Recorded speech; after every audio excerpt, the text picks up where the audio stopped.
is a service holder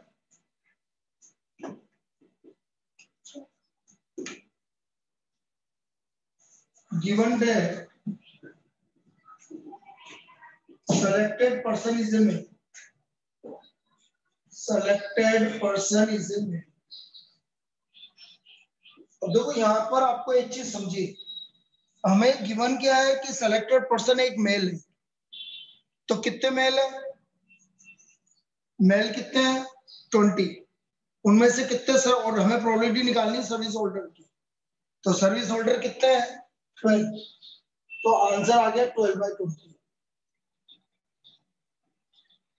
बस इस तरह से हो गया, 12/20 सीधा सीधा आ गया।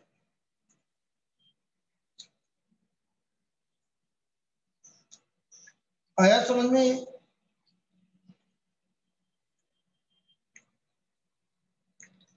भाई 20 में से 12 मेल आपके सर्विस होल्डर है, तो 20/20। एक और देखो,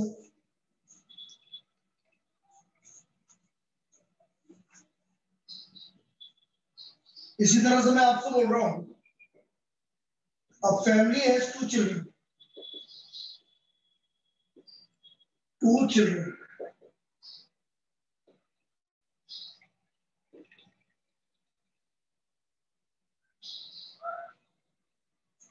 अब फैमिली हैज 2 चिल्ड्रन। अब देखो आपसे बोला गया है कि यदि फैमिली के पास, अब फैमिली हैज 2 चिल्ड्रन और हमें प्रोबेबिलिटी निकालनी है, आपके मॉड्यूल का ही प्रॉब्लम है। It is given that family has a girl. What is the probability that other child is also a girl? Is also a girl. अब देखो उसने बोल दिया कि एक गर्ल तो है। रुको रुको, जल्दबाजी मत करो। क्या बताया आंसर? क्या बताया था? उसने बोला एक गर्ल तो है, 1/3। बिल्कुल ठीक है। अब 1/3 कैसा है ये समझो, girl boy, boy girl, girl boy. उसने ये बोल दिया एक गर्ल तो है, तो एक गर्ल पता है कि गर्ल है, तो उसके 3 केस हो सकते हैं। गर्ल बॉय और बॉय गर्ल अलग अलग है, क्योंकि पहले वाले केस में मैंने ये माना है कि गर्ल बड़ा है, गर्ल बड़ी है और बॉय छोटा है। दूसरे वाले में गर्ल छोटी है और दोनों गर्ल, तो ये 3 केस हो गए। अब उसने बोला दूसरी भी गर्ल है, मतलब एक ही केस, दोनों गर्ल है, एक ही केस, तो इसकी प्रोबेबिलिटी आ गई हमारी 1/3। So the probability is 1/3। Clear है?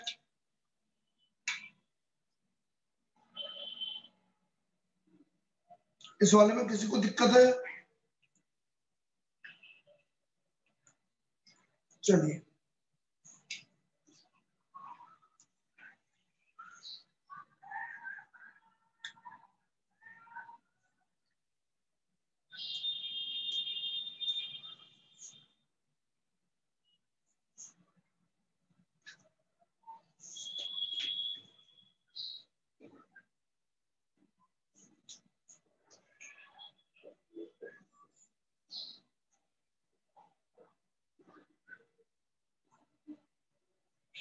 Independent events.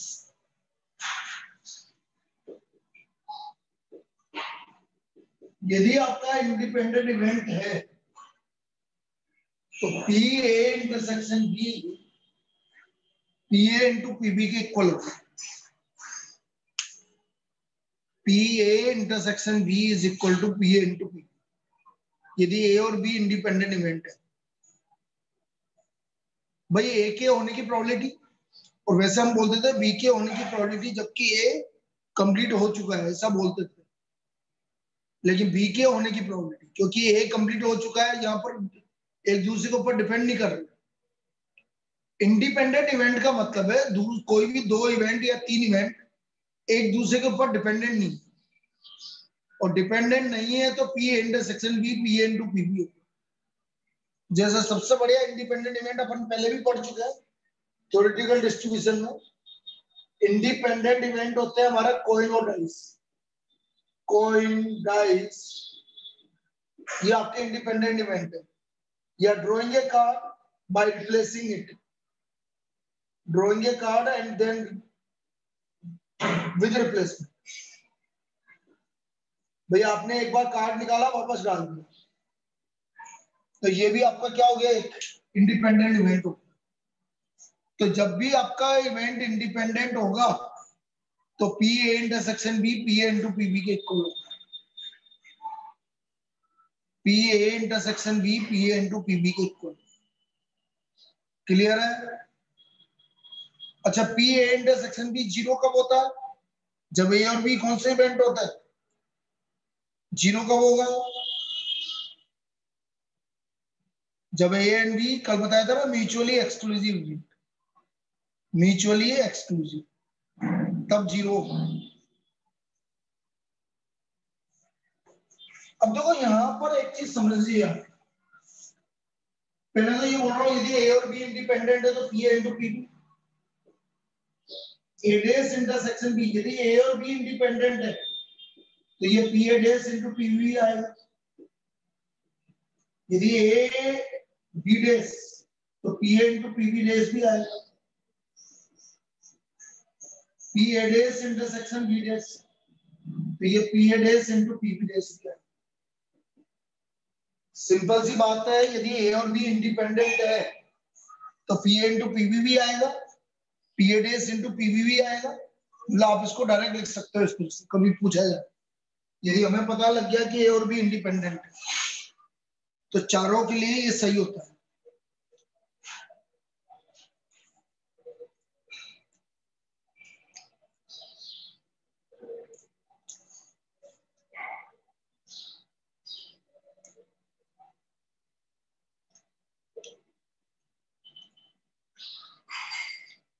अब इस पर प्रॉब्लम करते हैं।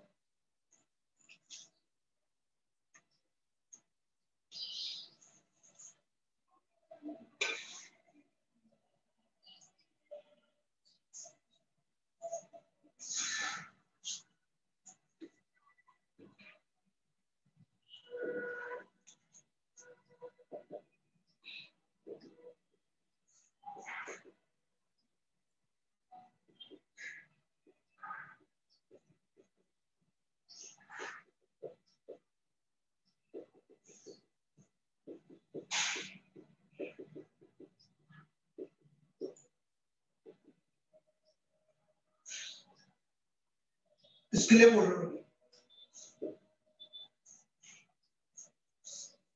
पी ए इक्वल टू 2/5 और P A union B equal to 5/6, तो हमें पीबी निकालना है यदि ए और बी इंडिपेंडेंट इवेंट। तो इसको कैसे करेंगे, देखो ए और बी इंडिपेंडेंट इवेंट है तो पी ए यूनियन बी, पहले तो फॉर्मूला लिख दो।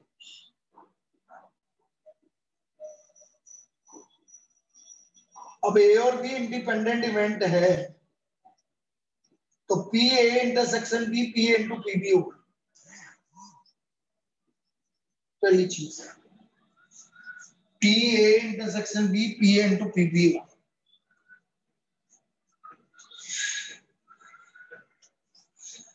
अब पी ए यूनियन बी की वैल्यू 5/6, पी ए की वैल्यू 2/5, इसकी वैल्यू नहीं पता, एक्स मान लो 2/5x, तो ये आ गया 5/6 minus 2/5, x minus 5x minus 2x।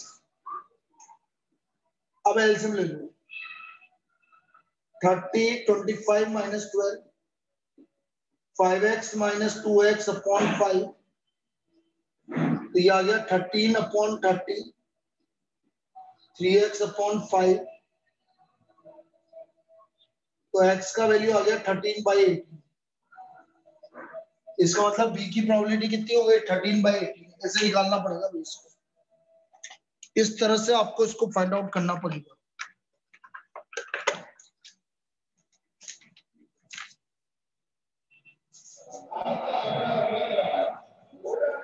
इस तरह से आपका ये पीबी की प्रोबेबिलिटी आ गई है। यही तरीका, और कोई तरीका नहीं है इसको।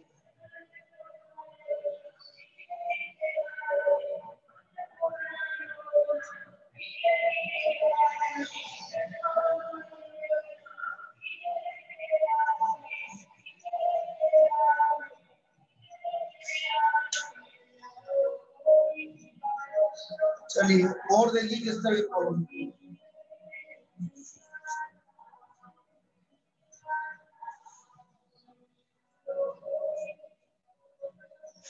Next problem, a problem is given to two students.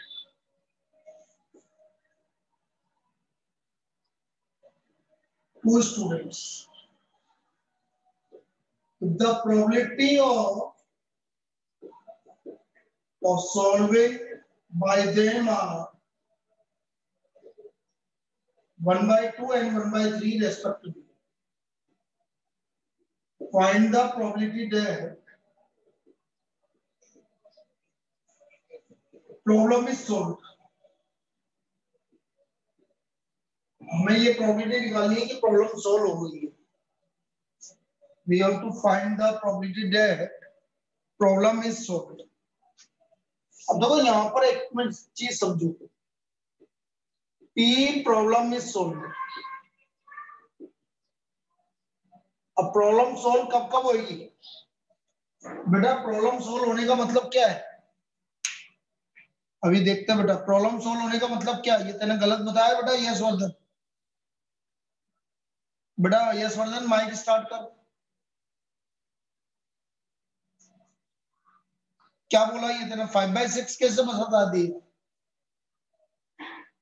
बेटा? दो जने एक साथ प्रॉब्लम सोल्व कर रहे हैं, तूने क्या किया? ए ने सोल्व किया प्लस बी ने सोल्व किया। ये क्या है? प्रॉब्लम इज सोल्व का मतलब है कि कोई भी एक प्रॉब्लम को सोल्व कर ले। या तो देखो ये इस वाले केस में जैसे ए और बी है, ध्यान से समझना। प्रॉब्लम इज सोल्व, या तो ए कर ले बी नहीं करे तब भी प्रॉब्लम सोल्व हो रही है, ए नहीं करे बी कर ले तब भी प्रॉब्लम सोल्व हो रही है, और दोनों कर ले तो भी प्रॉब्लम सोल्व हो रही है। ये तीन केस आएंगे आपके, और वैसे होते 4 केस हैं, दोनों नहीं के। तो हम क्या करेंगे? प्रॉब्लम इज सोल्व, या हम बोले P at least one of them will solve the problem. एक ही बात है, एटलीस्ट वन, कोई भी कर ले। तो बेटा इसको हमेशा ऐसे लिखा करो, पी नन, कोई भी नहीं करे। ये हटा दो पूरी प्रोबेबिलिटी में से, इसको हटा दो यार। तो ए ने नहीं किया और बी ने नहीं किया। ए के नहीं करने की प्रोबेबिलिटी 1 - 1/2, बी के नहीं करने की प्रोबेबिलिटी 1 - 1/3।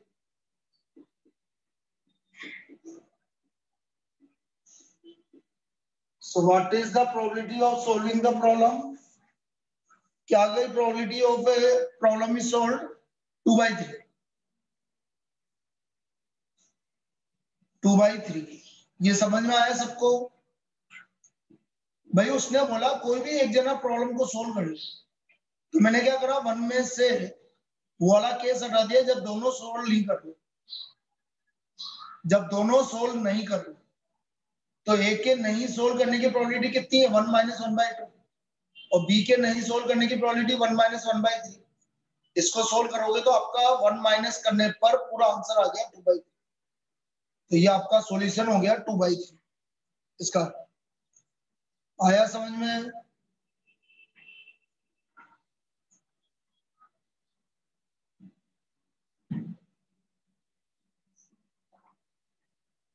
क्लियर है? अब देखो यदि वो इसमें ऐसा बोलता कि find the probability that exactly one solve the problem, only one solve the problem,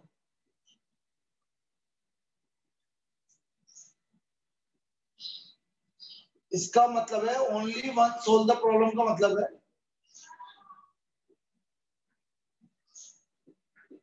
ए करेगा तो बी नहीं करेगा,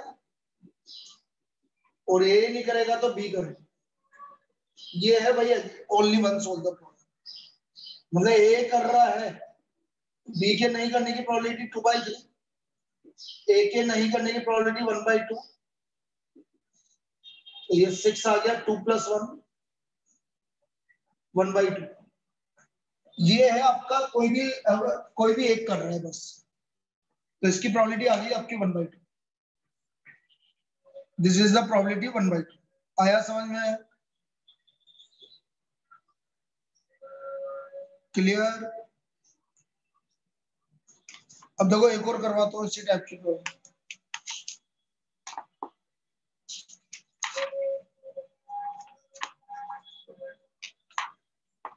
The odds in favor of an event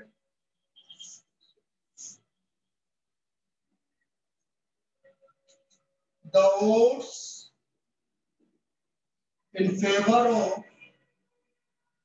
an event A is 2:3। पहला एक कोई इवेंट है जिसके odds in favor है आपका 2:3 and odds against another event B and odds against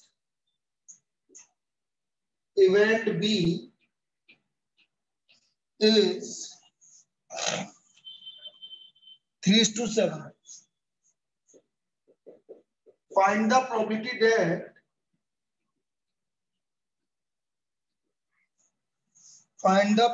that only one of the event occurs. Only one of the event occurs. Event occurs. केवल एक event के होने की प्रोबेबिलिटी। तो देखो पी ए के होने की प्रोबेबिलिटी हो गई आपकी 2/5 और बी के होने की प्रोबेबिलिटी होगी आपकी 7/10। सही लिखा? अभी देखते हैं बेटा, ए के होने की प्रोबेबिलिटी हो गई 2/5 और बी के होने की प्रोबेबिलिटी हो गई 7/10। अब ये बोला ओनली वन ऑफ द, अभी जो बताया था बिल्कुल वैसे ही, ओनली वन इवेंट अकर्स। तो ए हो रहा है तो बी नहीं हो रहा, और ए नहीं हो रहा है तो बी हो रहा है। तो ए के नहीं होने की प्रोबेबिलिटी आपकी 3/5 आ गई। सॉरी, ए के होने की प्रोबेबिलिटी 2/5, नहीं होने की प्रोबेबिलिटी बी की 3/10। अब इसकी 3/5 इंटू 7/10, तो ये आ गया 6 + 21/50। So what is the probability? 27/50। तो केवल एक इवेंट होने की प्रोबेबिलिटी होगी आपकी 27/50। केवल एक इवेंट होने की प्रोबेबिलिटी 27/50। आया समझ में? क्लियर है बेटा?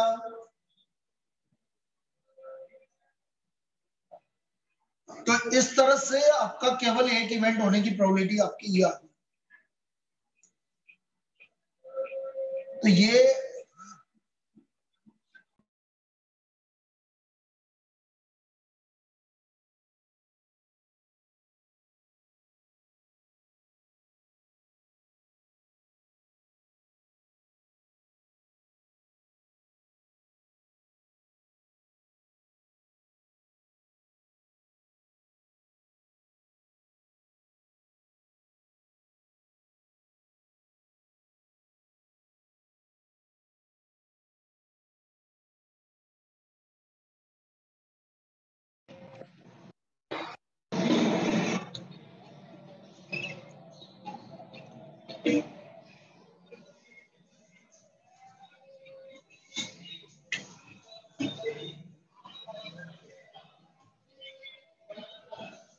चलिए, अब देखो इसके बाद जो प्रॉब्लम आती है, जैसे मैं आपसे, अब मैं थोड़ा सा जो है कॉम्बिनेशन पे जाऊंगा, परम्यूटेशन कॉम्बिनेशन पे, उसमें किस तरह से प्रॉब्लम को हम फाइंड आउट करेंगे इसमें। जैसे मैं बोल रहा हूं कि a lot of 10 electric components, 10 electric components, a lot of 10 electronic components is known to include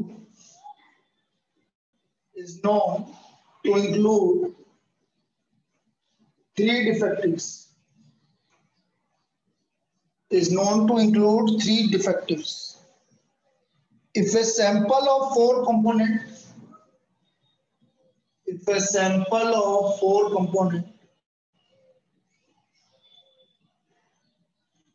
is selected at random,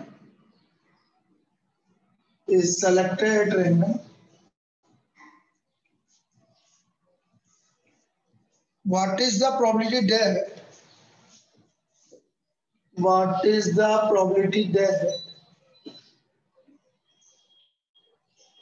sample contains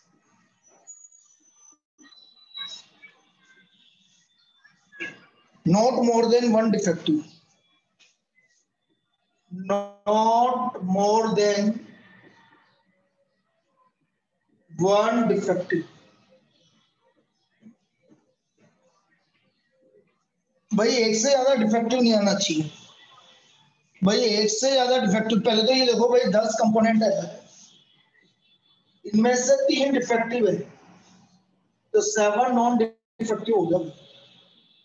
अब उसने बोला एक से ज्यादा डिफेक्टिव नहीं आना चाहिए, मतलब या तो एक भी नहीं आएगा या एक आएगा।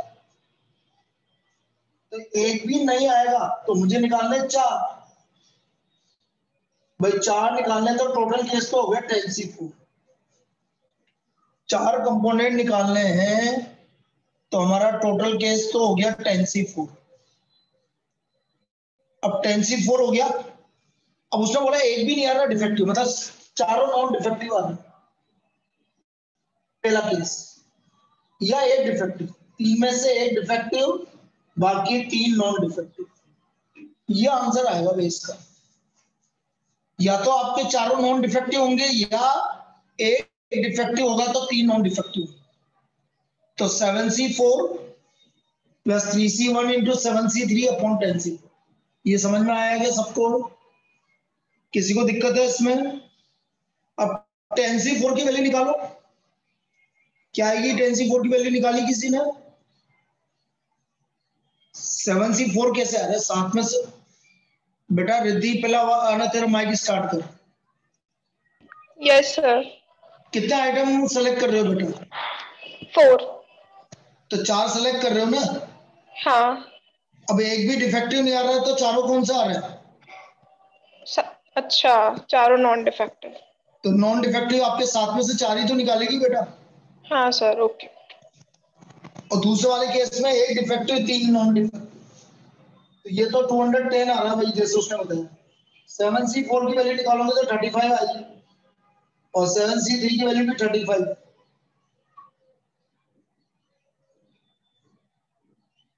तो ये आ गया आपका 140। 2/3 आ गया।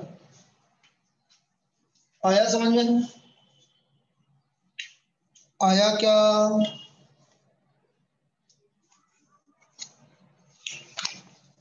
चलिए और देखिए। अब मैं कुछ ब्रेक वाली प्रॉब्लम करवा रहा हूं, वो देखिए, बॉल्स वाली problem. There are 2 ones.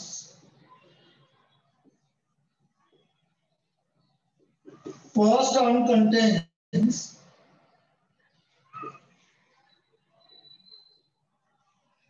3 red and 5 black balls. Second one contains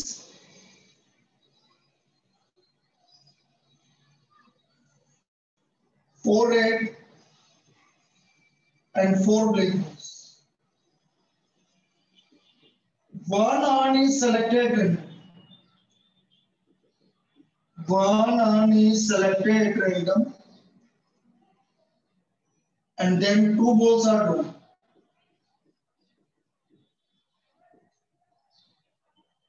Find the probability that drawn ball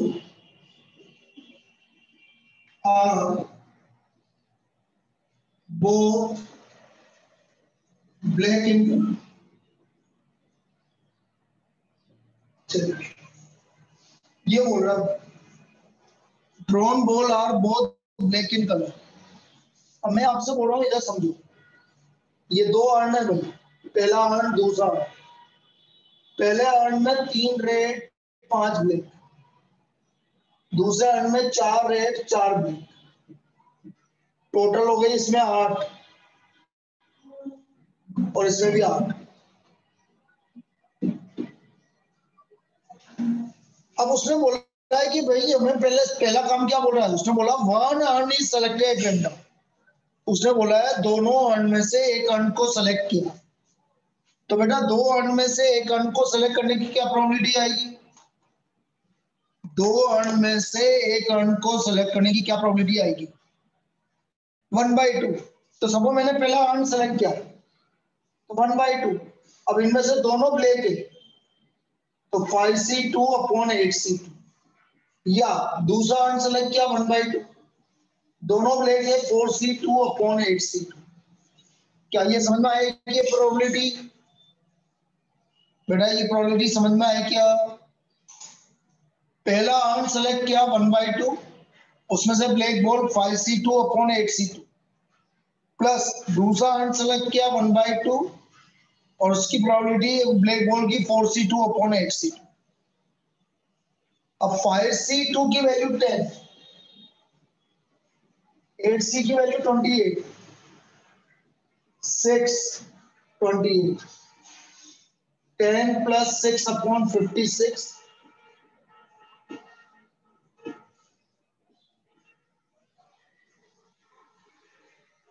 2/7। इसकी प्रोबेबिलिटी आ गई हमारी 2/7।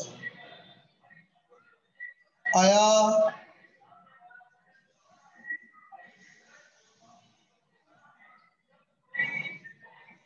क्लियर है? ये है वही। और देखो बॉल पे और किससे, ये वाली प्रॉब्लम में किसी को दिक्कत है बेटा? और देखिए इसमें और कैसे बनता है।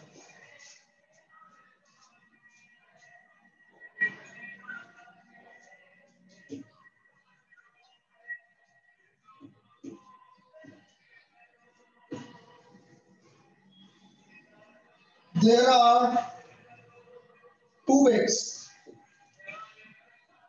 First bag contains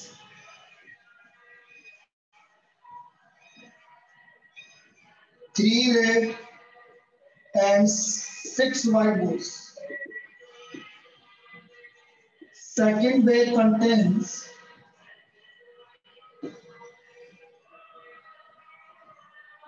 5 red and 5 white balls. One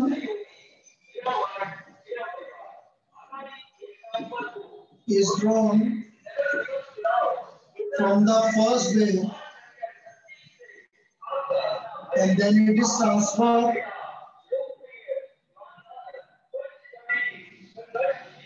to the second bag.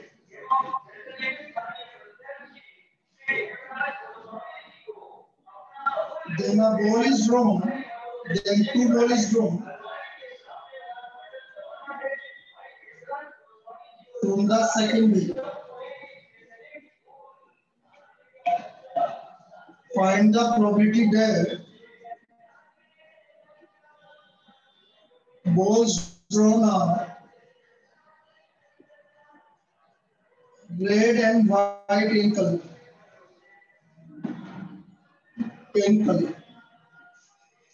अब ये एक अलग टाइप की प्रॉब्लम मैंने बनाई है, इसको समझते हैं अपन। ये बोल रहा है कि 2 बैग है, पहले इसको बना लो इस तरह से। 2 बैग है, 3 रेड है, 6 वाइट है फर्स्ट बैग। इधर है आपकी 5 रेड है और 5 वाइट है। आप ये बोलो एक बॉल तो यहाँ डाली 1 बॉल और यहां से 2 बॉल निकाल, और ये 2 बॉल है 1 रेड 1 वाइट। तो यहाँ टोटल है 6 3 9 और यहाँ टोटल हो गया 10 प्लस 1 11। ये 10 प्लस 1 क्यों किया तो समझ में आ गया, क्योंकि एक बॉल ट्रांसफर होकर यहाँ आ गई। अब मुझे प्रोबेबिलिटी निकालनी, पहले बैग से तो हमने पहला काम किया है, फर्स्ट बैग से एक बॉल निकालनी। तो फर्स्ट बैग से देखो सर, या तो रेड निकालोगे तो रेड रेड वाइट, और यदि व्हाइट निकालूंगा तो रेड व्हाइट, ये दो केस बनेंगे कि नहीं बनेंगे? बोलिए। पहले बैग से मैंने रेड निकाली, उसको ट्रांसफर कर दिया तो वहां से रेड व्हाइट निकाली। फिर दूसरे बैग से मैंने व्हाइट निकाली, उसको ट्रांसफर कर दिया तो रेड व्हाइट आ गई अपनी। ये समझ में आया? ये केस समझ में आया? अब देखिए रेड व्हाइट, पहले से रेड आने की प्रोबेबिलिटी 3/9, रेड यहां डाल दी तो रेड 6 हो गई।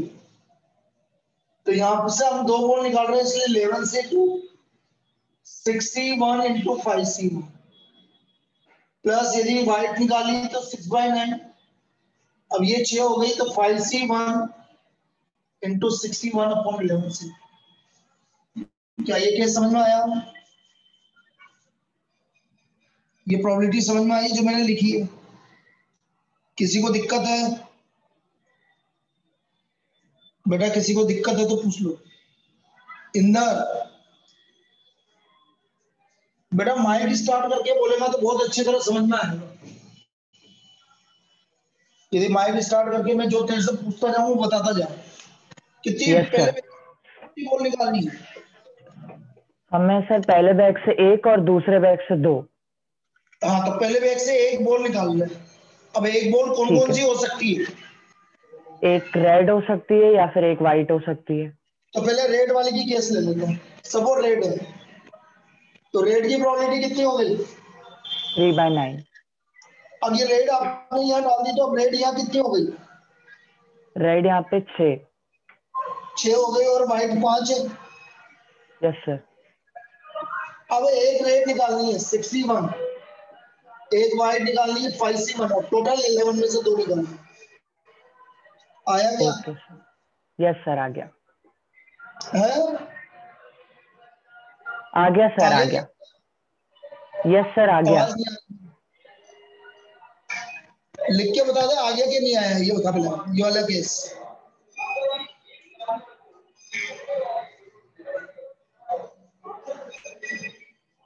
हाँ बेटा आप बोल, आ गया। अब दूसरे बैग से बोल।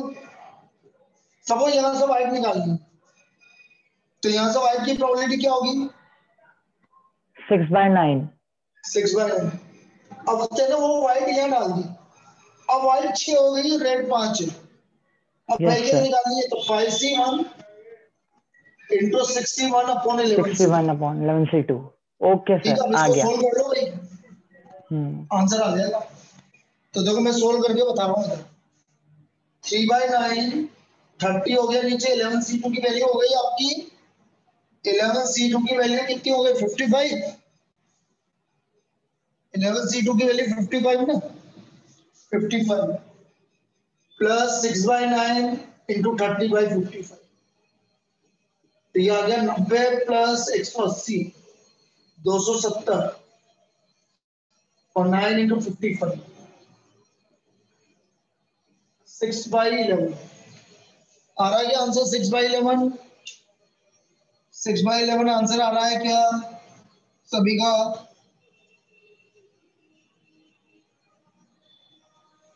तो इस तरह से हम ये वाली प्रोबेबिलिटी निकालेंगे। ये प्रोबेबिलिटी निकालने का ये तरीका है। और देखो बॉल्स में बहुत सारी प्रॉब्लम बनती है।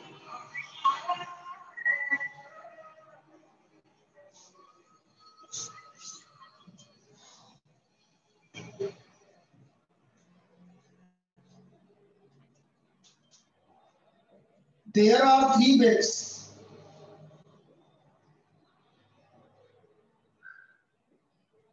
First bet 2 red 5 white 4 blue. Second bet 3 red 4 white 5 blue. Third bet 3 red 3 white 3 blue. One ball is drawn from each bet. Each bet. Find the probability that balls are of same color. Balls are of same color.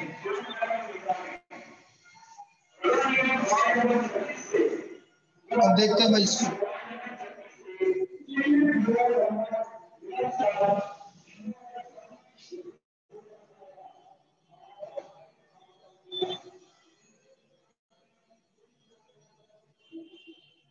भाई उसने बोला कि एक ball हर एक bag से निकालनी है, मतलब एक बॉल, मतलब कुल मिला के 3 बॉल निकालनी है भाई हमें, हर एक बैग से एक एक बॉल निकालनी है आपको, मतलब फर्स्ट बैग से एक निकालनी है, सेकंड से एक निकालनी है, थर्ड से एक निकालनी है।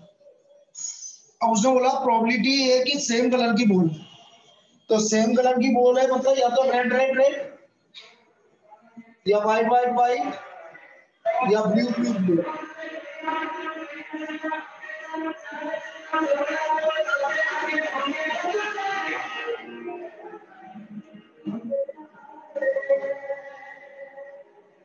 ये हुआ, ये तो चलेंगे बेटा कल तक, कल को चलेंगे। ये red red red, white white white, blue blue blue. अब रेड, पहले बैग से रेड आने की प्रोबेबिलिटी हो गई 2/11, दूसरे बैग से रेड आने की प्रोबेबिलिटी होगी 3/12, और तीसरे बैग से रेड आने की प्रोबेबिलिटी होगी 3/12, या पहले बैग से व्हाइट आने की प्रोबेबिलिटी होगी 5/11, 4/12, 3/12, तीसरे से ब्लू, पहले बैग से ब्लू आने की प्रोबेबिलिटी होगी 4/11, 5/12, 3/12। तो 3 या 9, 2 या 18, कैंसिल मत करना बेटा, ऐसे मल्टीप्लाई करना क्योंकि नीचे सेम है।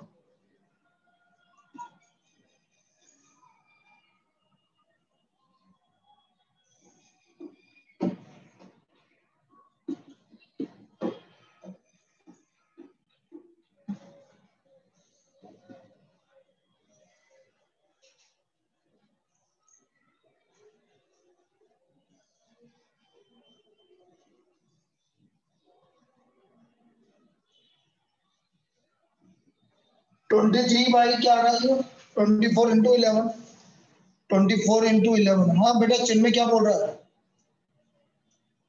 एक मिनट, क्या बोला, नीचे 9 आएगा ना शायद, किस पे 9 आएगा बेटा? थर्ड बैग में 9 बॉल्स हैं। अरे 9 बोल सके यार, सॉरी।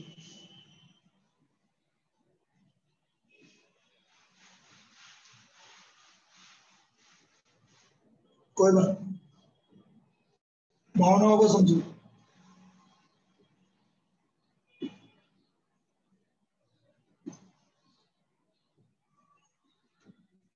अब बोलो 18 × 11 कितना हुआ? 18 × 11, 18 मल्टीप्लाइड बाई 11, 198। ठीक है, तो आंसर आ गया आपका 23/198। ये इसकी प्रोबेबिलिटी हो गई आपकी। क्लियर है, हो जाएगी इस तरह से। हाँ ऑफलाइन है 12 बजे। आज देखते हैं ये इको का, मैं ब्लूटूथ से करता हूँ, हो सकता है ब्लूटूथ से नहीं आएगी आपको इको, तो ब्लूटूथ ले जाके तुम्हारी क्लास लेंगे तो इको नहीं आएगी। ट्राई करते हैं और कुछ ये, तो ये आ गया आपका 23/198। क्लियर है ये प्रॉब्लम? अब देखो ये मेथड तो आपके सारे हो गए, अभी मैं सारे मेथड बता देता हूँ, तो उसके बाद अपन क्या सिर्फ प्रॉब्लम करेंगे 12 बजे वाली क्लास। और लास्ट है हमारा random variables. Random variables, random variable मतलब आपको क्या है कि कोई भी रैंडम वेरिएबल आप ले सकते हैं। रैंडम वेरिएबल की वैल्यू नेगेटिव, पॉजिटिव, 0 कुछ भी हो सकती है रैंडम वेरिएबल की। जैसे एक एग्जांपल की बात करूं, a coin is thrown 3 times, 3 times, find the probability distribution। हम यहाँ पर probability distribution आएगा, ऑफ नंबर ऑफ हेड्स। अब मुझे नंबर ऑफ हेड्स की प्रोबेबिलिटी डिस्ट्रीब्यूशन निकालना है, समझते जाना।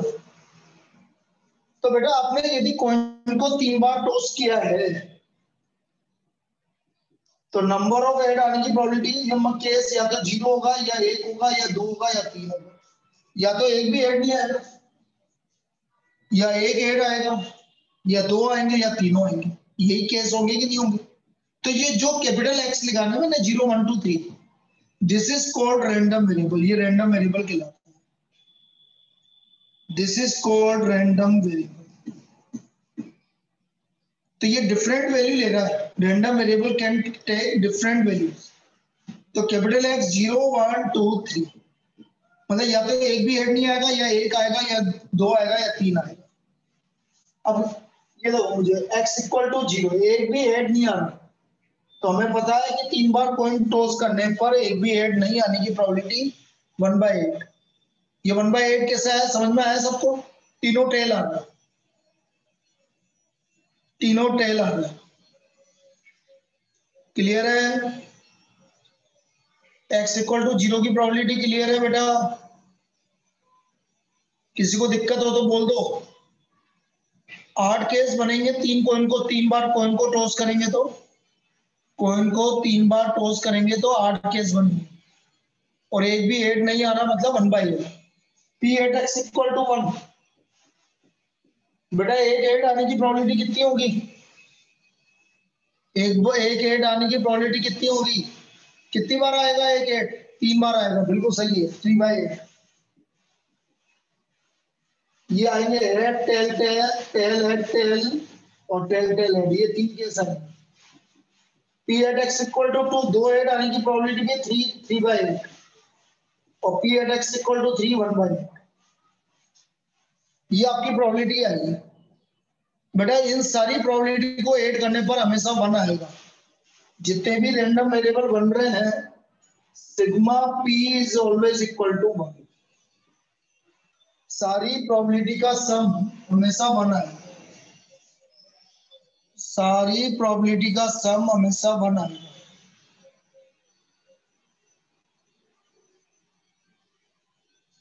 Sigma P is equal to 1।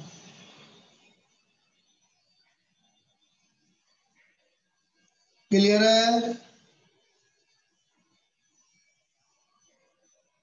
तो this is called random variable. इसको हम रैंडम वेरिएबल बोलेंगे। ये रैंडम वेरिएबल कहलाता है।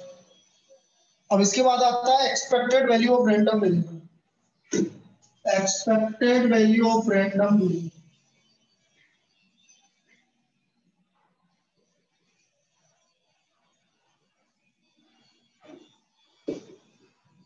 random value, expected value of random variable. See what is the expected value of random variable? Expectation मतलब mean, expected value मतलब mean, और mean हम पढ़ चुके हैं mu, and this is sigma pixi. Sigma pixi. This is the expected value. pixi. जैसे आपको अभी जो निकाला था उसका रैंडम वेरिएबल निकालना है, मैं वैल्यू एक्सपेक्टेड वैल्यू निकालनी है।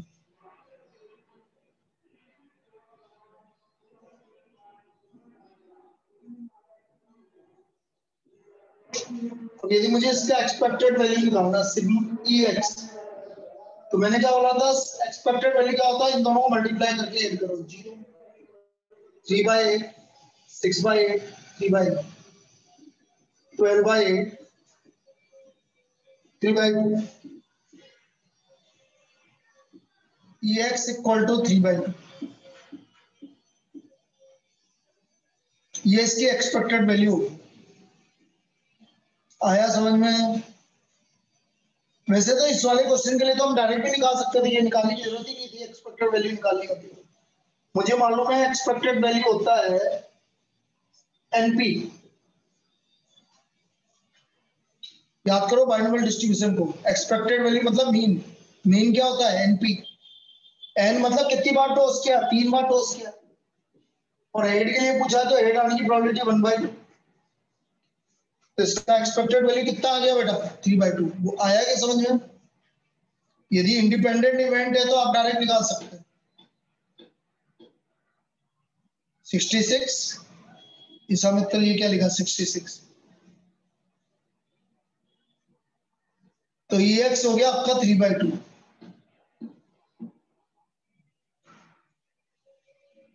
तो ये आपका 3/2 आ गया इस तरह से। तो मीन एक्सपेक्टेड वैल्यू ये होगी। देखो अब एक्सपेक्टेड वैल्यू निकाल ली आपने, अब हम बात कर रहे हैं वेरिएंस की। वेरिएंस वेरिएंस होता है EX स्क्वायर माइनस EX का होल स्क्वायर या EX माइनस म्यू का होल स्क्वायर, या ये तीनों फॉर्मूले याद करने पड़ेंगे बेटा, कोई भी पूछा जा सकता है। Sigma PIXI square, sigma PIXI का whole square. This is the variance EX minus mu का होल स्क्वायर या EX स्क्वायर माइनस EX का होल स्क्वायर। EX स्क्वायर को हम बोलते हैं sigma PIXI square minus sigma PIXI का whole square. This is the variance. और इसका स्टैंडर्ड डेविएशन होता है under root of variance. Simple सी बात है, under root of variance. This is the standard deviation. ये हमारा इसका स्टैंडर्ड डेविएशन होता है। क्लियर है?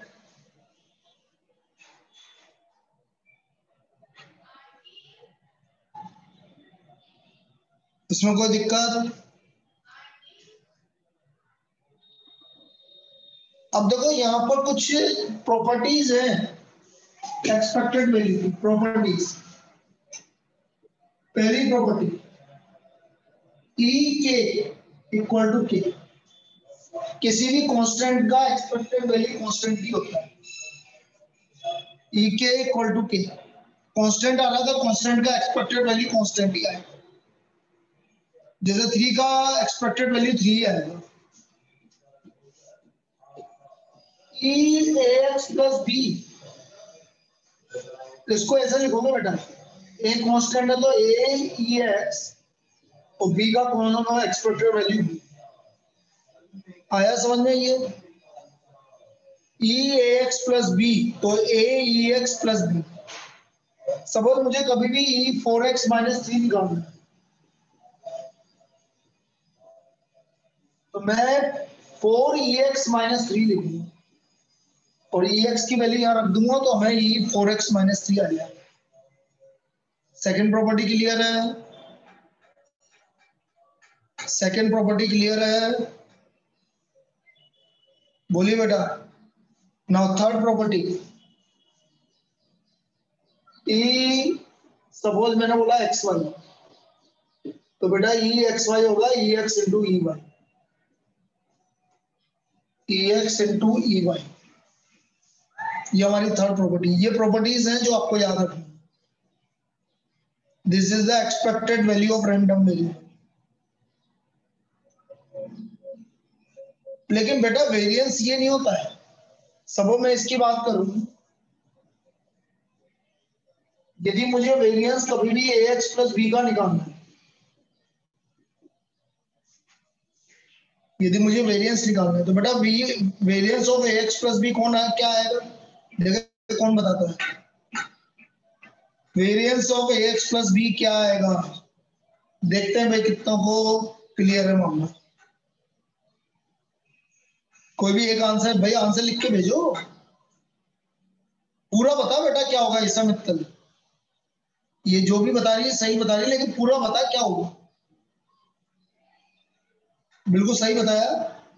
ए square variance of X. Very good, बहुत बढ़िया, बहुत अच्छी। बस ये होगा इसका आंसर। बिल्कुल सही है बेटा। अब यही लोग बाग दिक्कत में आते हैं। वेरिएंस निकालना होता है 3x प्लस 2 का, तो वहां वो गलत कर देते हैं। तो ये होगा ए स्क्वायर। जैसे आपको इसका वेरिएंस निकालना है, जैसे मैं आपसे बोल रहा हूँ वेरिएंस ऑफ 4x माइनस 3, तो बेटा 4 का स्क्वायर 16 वेरिएंस ऑफ एक्स, ये इसका आंसर है। 4 का स्क्वायर 16 वेरिएंस ऑफ एक्स, ये आएगा इसका आंसर। आया समझ में सभी को? क्लियर है? चलिए 12 बजे मिलते हैं बेटा आगे के क्वेश्चंस के लिए। आज ये कंप्लीट हो जाएगा हमारा, आज ये कंप्लीट हो जाएगा हमारा प्रोबेबिलिटी। कल सुबह 9 बजे वाली क्लास नहीं है क्योंकि मेरा डॉक्टर अपॉइंटमेंट है, तो सुबह 9 बजे वाली क्लास नहीं होगी, 12 बजे वाली होगी। ठीक है, 12 बजे वाली होगी। अभी आज 12 बजे मिलते हैं।